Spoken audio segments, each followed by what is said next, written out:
everybody. Welcome to this episode of the Next Step podcast with Allison Lee Simmons. I am your host, Allison Lee Simmons, and today I have the most fun guest, y'all. Her name is Jennie. Oh my gosh, how do you say your last name? Mustafa-Julock. Smith was taken. I'm just going to call her Jennie Smith. I don't even know what the heck just happened there. But you can tell why she's here with us today because she is a dynamic force that helps business owners with impatient ambitions.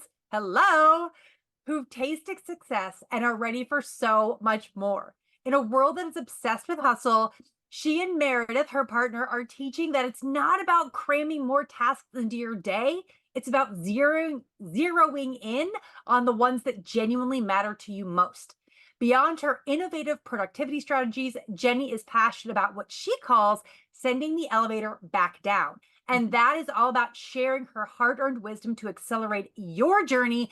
That is why she's here with us today. Jennie, welcome to the podcast. Oh my gosh. I'm so excited to be here. Thanks, Allison. Me too. We've had to reschedule this a couple times.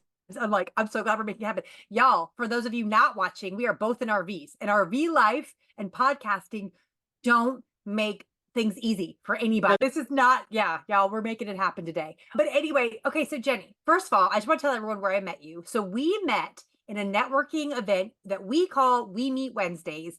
And you were the very first person I ever speed networked with. And I got to meet you for 3 minutes on my very first morning. And I was like, oh my gosh, this is where I belong. I love these people already. And then a couple weeks later, I attended one of your workshops that you did during our event. And it was all about asking for referrals. And since my business is heavily based on referrals, I was like, I've got to be part of this event. And I got your Ask Referral program and I have loved it. So since then, we've become some, friends and I've been able to learn more about your journey in your business. So if you would back up, kind of start from the beginning, how did you and Meredyth get started with your business? And then if you would take us through this, send the elevator back down and talk us through this transition that you guys have just recently gone through. For sure. So I'll try to keep this brief because I've been in business for freaking ever. My business will turn into an adult this year when I hit 18 years. So it's very exciting. So I started my business as a one-woman show. And for 15 years, it was the one-woman show. It was called Coach Jennie. And because Mustafa-Julock, I mean, forget about it.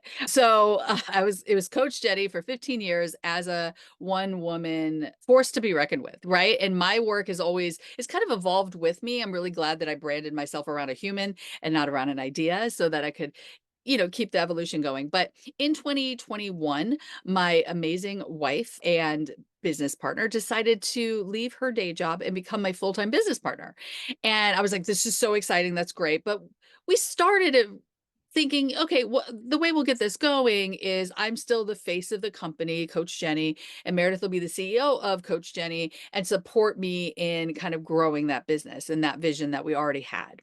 But I mean, Allison, you work with visionaries, you help them with their visions, that visions change and evolve and shapeshift a bit.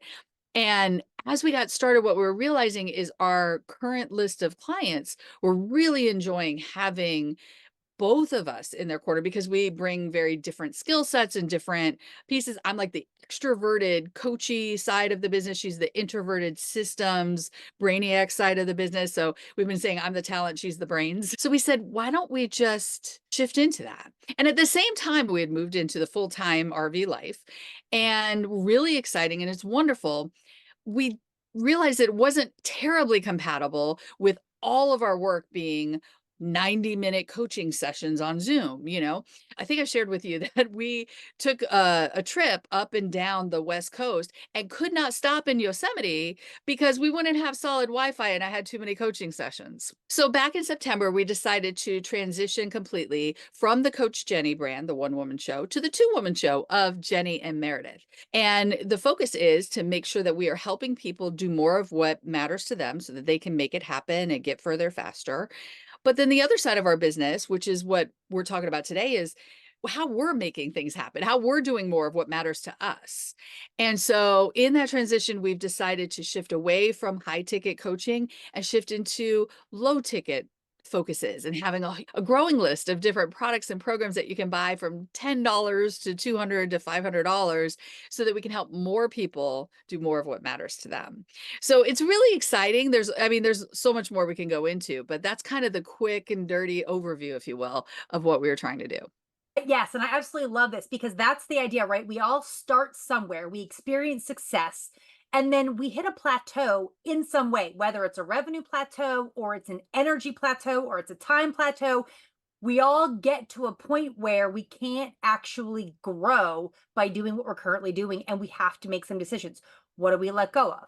What do we capitalize on? Do we bring in a partner? Do we add team members? Like, what's the next step, right? Literally, that's the name of the podcast. What is the next step? And so I Yeah. love that it's not that that always happens quickly. I mean, for that was 15 years that you were expanding and growing and capitalizing and excelling and succeeding, doing exactly what you were very gifted at. But then at some point, that's not because you'd stopped being an amazing coach. You just decided that to expand the business, you're going to go a different direction. Totally. And we wanted different things. Like, one of the things that I love, hate about being impatiently ambitious is that once you achieve what you wanted, you're like, what's next? Right? Like, that's not exactly. What's the next biggest mountain? Yes. Exactly. And so, we had figured out how to be six-figure coaches and do all the things that once upon a time I thought that is the pinnacle of success and that's all I need. And then we got there, we're like, it's great, but I want more. I want different. I want to change. And especially since we changed our lifestyle from living in a, fancy LA apartment to living in an Airstream and wanting to travel all over North America, we just wanted more freedom, specifically from all the appointments. So we're not like lazy people who suddenly didn't want to work. We actually have the opposite problem. We always love to work, but we wanted to, instead of showing up and performing 6 times a day, we wanted to be able to create in our bare feet with minimal internet when we wanted to. And so that's how we've kind of realized, okay, we need to really rethink everything. The way we did this was we like to frame things up with a few questions. So we framed it up with 3 very specific questions. How do we want to be working? How do we want to be marketing? And who do we want to be influenced by? Really zeroed in on those 3 questions, and really from a blank sheet of paper. Like, if we could start over again, because we can. You know how people always say, if you could start, you can just decide to. So we're starting over again. How do we want to be working, marketing, and who do we want to be influenced by? Well, how we want to be working was barefoot and creating and dropping new information and developing programs, teaching it once and then selling it for a long time, and just really kind of being selfish about our time, but doing things whenever it made sense for us, whenever creativity was there. Yeah. How do we want to be marketing? Not on social media, I'll tell you that much. We wanted to move away from relying on social media and algorithms and all of that. So what does that mean? Really digging our heels into email marketing and kind of going back to basics on that. And then finally, who do we want to be influenced by? It was a short answer. It's anybody who already has what we want. Yes. Right? Because I don't know about you, Allison. I feel like we're all influenced by even people we haven't invested in, just because the scuttlebutt is like, this is what we're doing now, They're you know? successful. What they're doing is working. So I need to be doing that too, even though that's not my skill set. That's not my passion. That's not my desire, even, but it's Yeah. working for them. So I need to take that path. Right. So we just zeroed in on a handful of people that were like, you know what, they have what we want in this aspect of their business, this aspect of their life, and we want to be influenced by that. And then from there, we've just built some rules and made all these changes. They haven't been sweeping changes, but getting some traction, and it's really starting to work. And as private clients have rolled off naturally, we've replaced that income with some of our small ticket offerings. I love that. And I just want to caveat. So, for those of you listening that are on my email list, you are going to remember this most likely if you were on my email list back when I was doing Action Academy, because y'all know that for about 6 months, I was running a newsletter, Action Academy, and it was really successful. My open rates were extremely high, close to 50%, which is like ridiculous for email marketing. But I was like, I don't want to be working with the masses. I decided I wanted high ticket, one-on-one implementing is what I do, right? Right. But I wanted the opposite. Like, you and I were like crisscrossing, right? You were going away from what I wanted to get to. And Mhm. we had an opportunity to chat one-on-one for a while. And you were like, listen, subscriber rates don't pay the bills. And so if you're marketing to people that aren't going to hire you to do what you want to do because you're giving them the great information, but you're giving them the information that they want, but it's not the information that's going to get them to buy, what are you doing? Why are you doing it? That's not right. You're wasting your time. And I was like, oh, it was a gut check, but a really good one. And then that next week, I shut down Action Academy. I shut it down and I scrubbed my email list and I unsubscribed 43% of my email list. And I was like, you know what though? I still have great open rates. My emails are totally different. They're geared in a totally different direction. I'm still providing mass amounts of value, but we really took to heart all of your great coaching advice. And I was like, no, she's right. Like, why speak to the person that's never gonna pay me for what I do or believe in the value that I offer? So just gotta Yeah. publicly say thank you. And if y'all are upset My that you fault. email to Jenny, It it's is my not fault. your Well, fault. and here, I mean, I so appreciate the thanks, and I applaud you for the fast action. I mean, that's really the Oh, key. that's my name of the game, baby. Yeah, it's so easy to become an accidental, likable expert Yeah. instead of an entrepreneur. Because again, like we were talking about who we're influenced by, like we've all been, I call it guru'd, right? We've all been guru'd by all of these different ideas of what you're supposed to do. Content marketing is probably the biggest one where there's so much focus on provide value and give content and do all these things that have to do with the content. And I'm not saying they're wrong, but it is one approach. But some of us just lob onto that approach without connecting the dots of how we want to be working. And I'll be honest, I have done this before. I have been like right on, like, oh my God, I want to have a viral video. I have a sort of viral, for me, viral video on YouTube that has never produced a client. Yeah. I went and talked about something that I knew would piss people off. That's fun. Okay. But so what? And so, like, when we're rethinking everything, we just want to make sure that not everything is perfect, but that everything is intentional. It's Mhm. deliberate. And we're not spending a lot of time and energy doing things just because we've done them consistently for a long time, or doing things because some guru out there has told everybody we have to do them. So yes, we're still on Instagram because Meredyth likes Instagram, but it's not even on my phone. You know what I mean? And because I don't like Instagram, and just deciding we're going to spend our time and energy in the places where we want to be marketing and to the people that we want to be marketing to. I think it's really, really important. Yeah. Oh, it's such great advice. So, and it's funny because it's coming to my mind is make it happen, right? These things. And that's literally the name of one of the things that you offer. And Yeah. so I had a chance to chat with Meredyth about it and learn a little bit more about what Make It Happen is. So if you could share with me and with everybody listening, what is the Make It Happen program that you guys are now doing? Absolutely. So we have a program, it's called the Make It Happen method, and it's this 5-step process that we have developed that helps you figure out how to actually complete a meaningful to-do list this week and every week after that.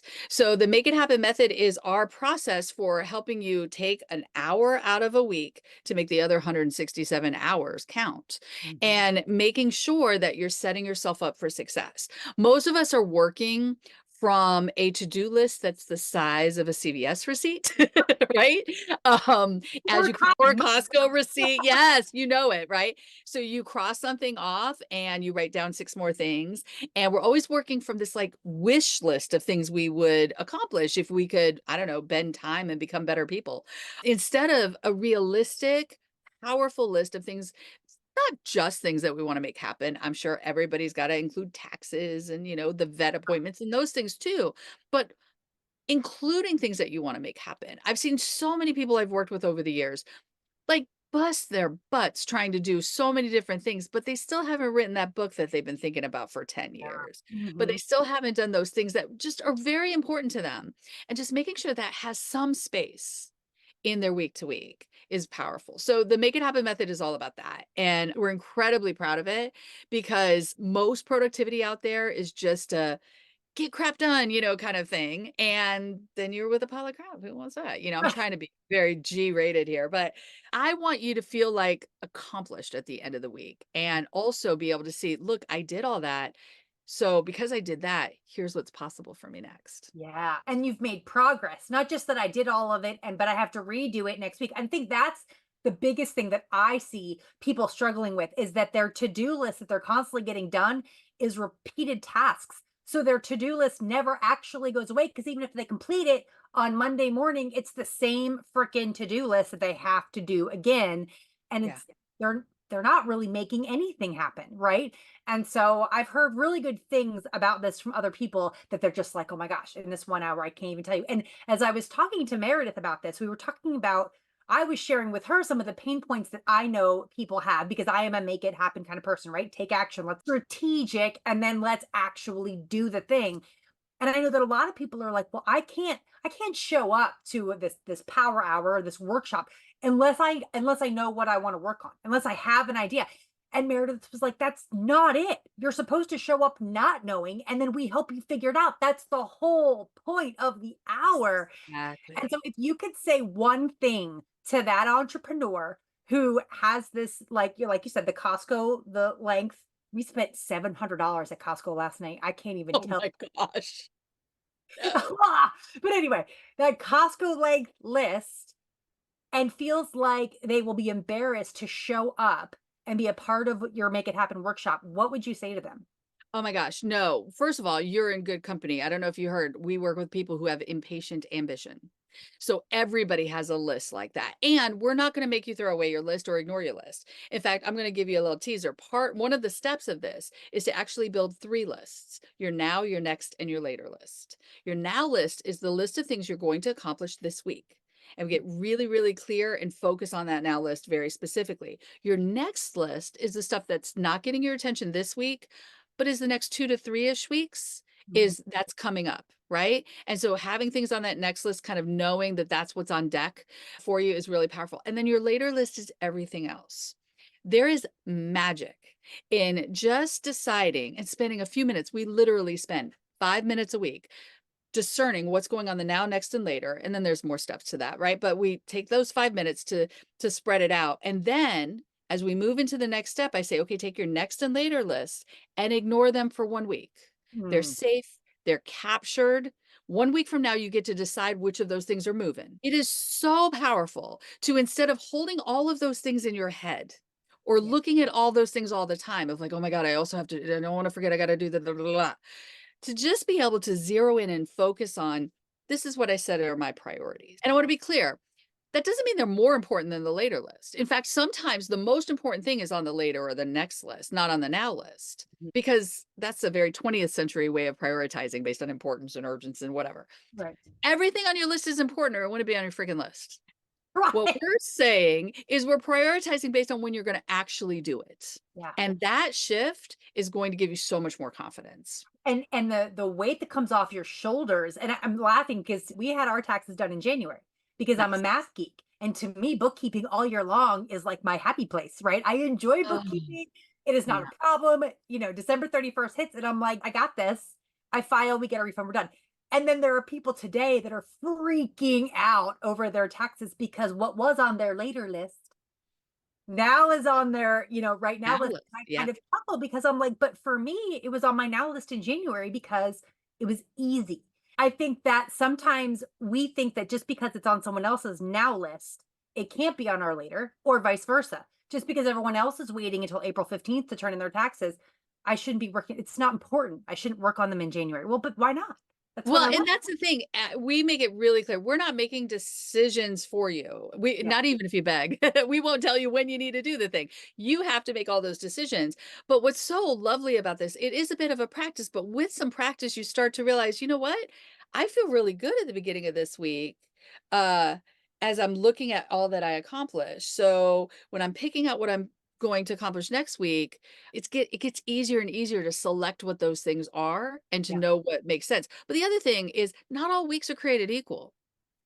And so one of the things that we make sure we also do is just, check in. What else you got going on? Because again, when you're working from that epic wish list of things that you would do, Mhm. you're probably forgetting that your kid has a soccer game and that you're also got that upcoming bridal shower that you got to buy a gift for. And you've also got this and that and the other thing. So we want this to fit inside of the life that you want, not inside of this kind of AI version of yourself that could get all of these things done because you have no other life. It's really valuable that way. And so what I find with the Make It Happen method and then joining us for the power hours that we host to run through those steps, it just adds that level of accountability and confidence that you are literally earning, not by like just conjuring up a affirmation from Pinterest or something, but you're earning by proving to yourself, look, I followed through on what I said I was going to do for myself, Mhm. not just for my clients and everybody else. It's really cool. Okay, so now I'm gonna like push. I'm gonna push a little. Did you use this method yourself as you were experiencing the struggle of transitioning your business? Because I know that there was some pain points there as you went through this transformation of high ticket coaching to low ticket, marketing to a lot of people. There was some struggle involved there. And so did you find that this method of, helped you work through even the days where you're like, oh, I'm freaking out. I don't know what we're doing is the right thing. Like, tell me how it helped with that. 100%. It's imperative. And anytime that we get a little loose on that, we feel it. We feel the overwhelm again. Right. So we stuck with the method and being really clear. But the way we used it was we were just really relentless about making sure we were carving out time as a way to time to think about this stuff, right? So we're trying to figure out, okay, Coach Jennie, not the person, the business, had all of these cool things that happened in there. And I ran all these masterminds and all of these big group programs and these comprehensive things because that's what we did. And so I have in there a whole bunch of really cool processes and products and ideas that we could pluck out and repackage and sell them in the Jennie and Meredyth, for example, right? We could do this. And so Meredyth calls it pulling from the Coach Jennie vault, like I'm Disney or something, right? So we're pulling out these pieces from the Coach Jennie vault. The ask for referrals thing that we were talking about, that's from the Coach Jennie vault. It's a piece of a 4-week program that we had done, right? And so in plucking those things out, I was like, how on earth are we going to do all these things? Well, with the Make It Happen method, we're saying, okay, I need 2 hours this just to go and research some more Coach Jennie Vault options, right? So that became its own task. But it was contained into 2 hours that I was going to do on a Tuesday. And I didn't know which 2 hours I was going to do, but I was giving it 2 hours. It's really lovely to just be able to think through what we call the finish lines of all of these different tasks. We don't say, this week I'm going to work on building my business. That's not a finish line. How do you cross that off? We want to make sure everything's written as a finish line and, figure out how we're going to grow our low ticket empire. That's not exactly a finish line either. So we were able to kind of use the method as a way to think through and make it cross-offable, for lack of a better word. Actionable, Actionable, bite-sized right? action steps that you can actually take, even if you're not feeling uber confident about the big picture, you can feel Yes. confident about that task and about that small project. So, no, I absolutely love that. Oh, absolutely fantastic. Okay, so out of all of the things that you are now doing as Jennie and Meredyth, this dynamic duo team, give me the thing that has been the scariest thing for you that you have had to push through, and on the other side of it you're like, why was I so scared of that? Like, what was it that was making me freak out? Oh, that's a really good question. So this is embarrassing to admit to anybody who went to grad school with me, but I studied organizational change and organizational development, and I hate change. I hate change. So the biggest thing that was scary for me was shifting away from the coaching, the one-on-one coaching experiences that I had created, and I was unwilling to let that go completely. I get so much energy and inspiration and frankly, content, like all of the brilliance, everything that we've ever developed came out of a note that happened in a coaching session that Hmm. I then worked with several clients and validated and fixed it. So the idea that I wasn't going to have any private coaching anymore was unacceptable to me. And I needed the white space on my calendar. How were we going to do this? So the scariest thing was shifting to Voxer only asynchronous coaching and Yeah. having no clue how I was going to do that, right? Like I like Voxer. It doesn't need to be Voxer, it can be any app, but that's the one I like. And I liked the idea of Voxer coaching for a few reasons. I like the idea that it would be more convenient for me. It didn't have to be a scheduled appointment. So if I was driving, I could stop at Yosemite. Can you tell I'm very, very salty about this thing? Anyway, and I wouldn't have to have all those schedules. And I also knew on their side, it would be less expensive and more convenient because the two biggest objections we get to working with us privately is I don't have the money and or I don't have the time. So I knew it would help with those things. What I didn't anticipate is it would be better. It would be better on both sides. So from our side, when you do a coaching session, like traditionally on Zoom, client asks a question or brings up something, I have to dazzle in the moment, right? Like you have to, it's live like we are right now. Right. With Voxer, somebody will ask me a question, I could spend a few hours thinking about it. Yeah. I could go back through and read some of their notes from our conversations. I could check some of my notes from other conversations. I could Google something if I need to. Like I have a moment, and then when I come back and I share my next thought, it's more precise, it's more brilliant, right? Ah, Other side, which again didn't anticipate, one of my clients pointed out, I worked with you for a long time, and I would be like, oh, I want to tell Jenny about this. Write that down for Tuesday. Write that down for Tuesday. And there would be this list of stuff. Then I'd be like, okay, what can we squeeze into that session on Tuesday? Now, as it occurs to her, she's like, hey, Jenny, this just occurred to me. I'm driving to pick up my kid, and this is what's going on. And so there's an immediacy on that side too. So it's less expensive, no schedules, they're happier, I'm happy. What? So that change was terrifying, but now I'm addicted. And oh, so we can work with so many more people in this way. It's just win, win, win all around.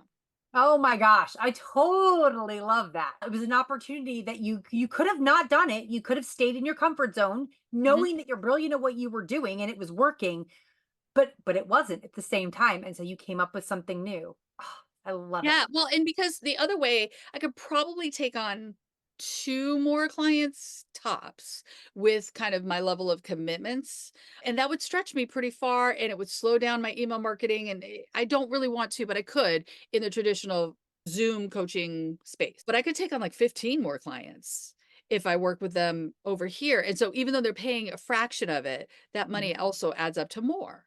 And so it's kind of fascinating to see if you're willing to look at things and say, okay, again, starting from scratch, how do I actually want to be working? Yeah. Well, I love that I can coach somebody while I'm sitting in the car and Meredith's running into the grocery store. That's kind of cool.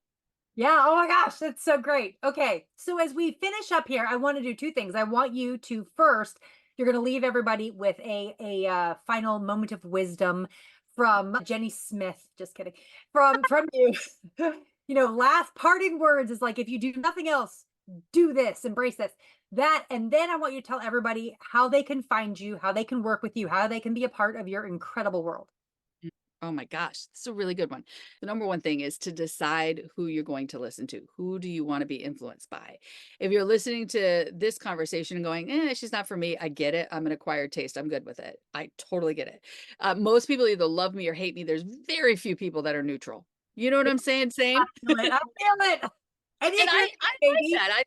The challengers are either loved or hated. Nobody feels lukewarm about an Enneagram 8. Yeah, there you go. There you go. I don't know any of that speech, but yes, that exact thing. So, yeah, I feel really strongly that that's okay. So, if we're not for you, ignore it. Like one of the things I say in my work, and I wish everybody said this more, is take what you like and leave what you don't. Mm. We need permission to leave what we don't. And that allows you the freedom to really say, you know what? I do want to be influenced by that idea or that focus or the way that she's showing up or that philosophy or whatever it is, and let yourself go all in with that. Mm. It's been a game changer for us because now I feel like everything else just feels like white noise because we're zeroed in and focused on, you know what?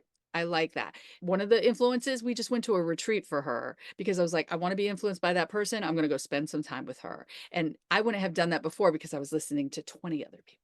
Right. It's Um, trying to cook a dinner from 3 different recipes. No, you follow one recipe, right? You don't open the really cookbook good. and try a little bit from each page. You pick one. That is a spot on example. Exactly. So if you're like, I want to listen to Emerald or I want to listen to that Top Chef guy or whoever it is, just pick one. I totally love that. And allow yourself to change who that is. It might vary and change as you evolve.